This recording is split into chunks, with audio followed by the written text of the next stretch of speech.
तदपि च न जाने स्तुतिमहो न चाह्वानं ध्यानं तदपि च न जाने स्तुति कदा न जाने मुद्रास्ते तदपि च न जाने विलपनं परं जाने माता त्वदनुसरणं कष्टहरणं विधेरज्ञानेन द्रविणविरहेण लसतया विधेया शक्त्या त्वत्तव चरणयोर्याचितिरभूत् तदेतक्षन्तव्यं जननि सकलोद्धारणि शिवे कुपुत्रो जायेत क्वचिदपि कुमाता न भवति जगन्मातर्मातस्तव चरणसेवा न रचिता न वा दत्तं देवी द्रविणमपि भूयस्तव मया तथापि त्वं स्नेहं मयि निरुपमं यत्कृपुरुषे कुपुत्रो जायेत क्वचिदपि कुमाता न भवति पृथिव्यां पुत्रास्ते जननि भवः सन्ति सरला परं तेषां मध्ये विरलतरलोऽहं तव सुतः मदीयोऽयं त्यागः समुचितमिदं नो तव शिवे कुपुत्रो जायेत क्वचिदपि कुमाता न भवति परित्यक्ता देवा विविधपरसेवा कुलतया मया पञ्चाशीतेरधिकमपनीते तु वयसि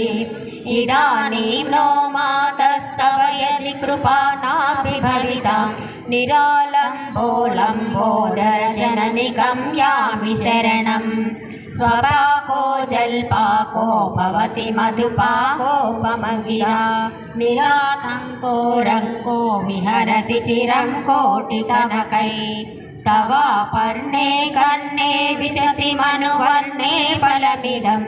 जनः को जानीते जननि जपनीयं जपविधौ चिताभस्मालेपो गरलमसनं दिक्पटधरो जटाधारी कंठे भुजगपतिहारी पशुपतिः कपालीभूते सो भजति जगदीशैकपदवी भवानी तत्पाणि ग्रहणपरपाणि बलमिदं न मोक्षाप्याकाङ्क्षा भवति भववाञ्छापि च न मे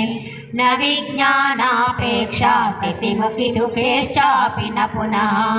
अतः स्वां याचेऽहं जननि जननं यातु मम वै मृडाणि रुद्राणि शिव शिव भवानी इति जपतः नाराधितासि विधिना विविधोपचारै किं रूक्षचिन्तनचैर्न कृतं वचोभिः स्यामे त्वमेव यदि किञ्चन मय्यनाथे दस्ये कृपामुचितमम्ब परं तदैव आपस्सु मग्नस्मरणं त्वदीयं करोमि दुर्गे करुणार्णवे शिवे नैतच्छटत्वं मम भावयेदं क्षुधार्तां जननीं स्मरन्ति जगदम्ब विचित्रमत्र किं परिपूर्णा करुणास्ति चेन्मयि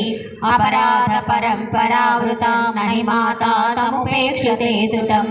अपराध परम्परावृतां नहि माता समुपेक्षते सुतम् अपराध परम्परावृतां नहि माता समुपेक्षते सुतम् इति श्रीमद्शङ्कराचार्यविरचितं देवी अपराधस्तोत्रं सम्पूर्णम्।